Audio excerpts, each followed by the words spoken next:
Now let me respond to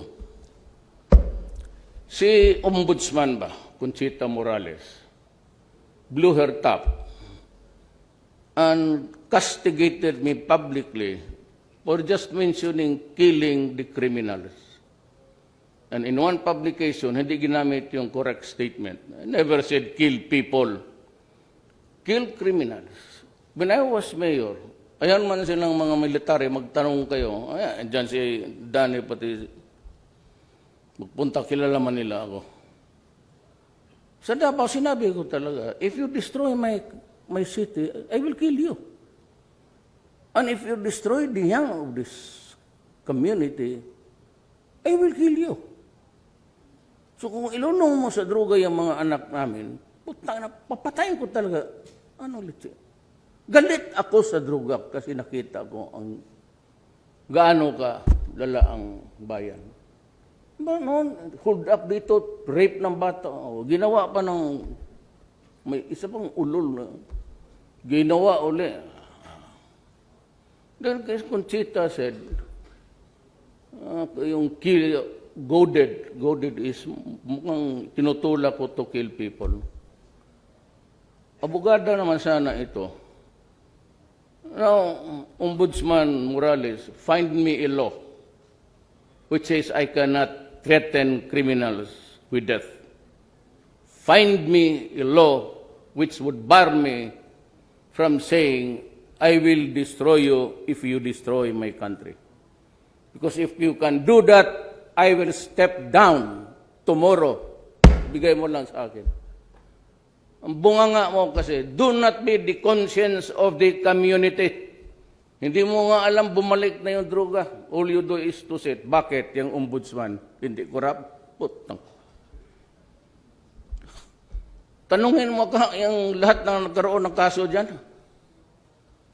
Better take care of your own ombudsman. I had dealings with them when I was a prosecutor. My God. Baka nga masyadong kiling-kiling.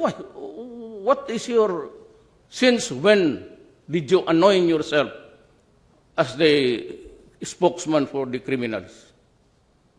Sabi kong bunganga mo.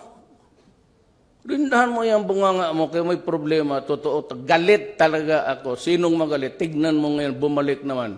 Saan? Doon sa prison natin. Ang mga prisoners dito sa Pilipinas are destroying their lives while they are in prison. Ma'am,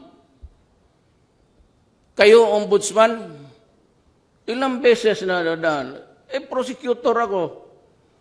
Alam mo, pag sinabi ng mayor, kinig ka. So, baka hindi mo ito alam. Pag sinabi ng mayor, pirmahan mo yan, pipirmahan ng treasurer yan.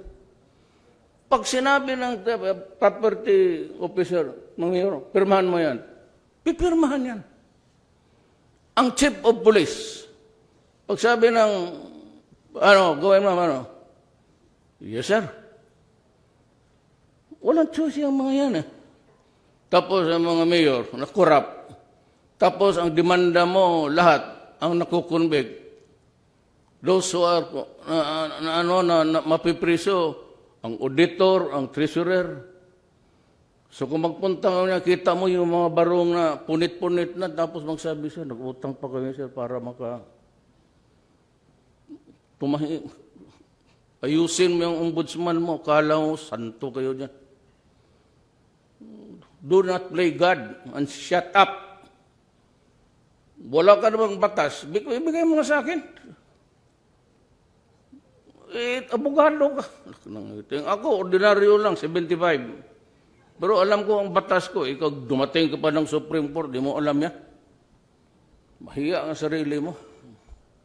Ako nagpipigil ako kasi your brother is my balae. Buti alam ng tao yan.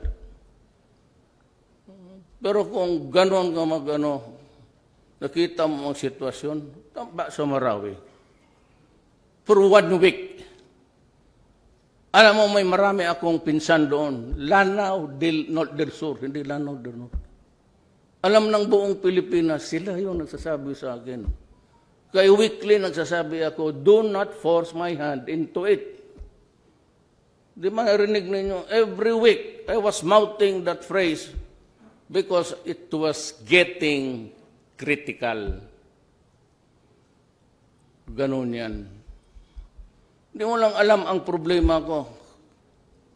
I have lost so many soldiers. Police. Madam Police.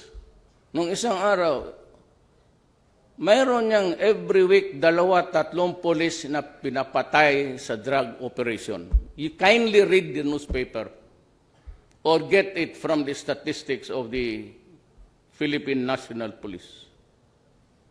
Huwag ka magpahirok gaya ng iba. Hirap na nga ako dito. Gusto mo pa mag-Obama ka? May trabaho ako. Ang trabaho ko, bayan ko.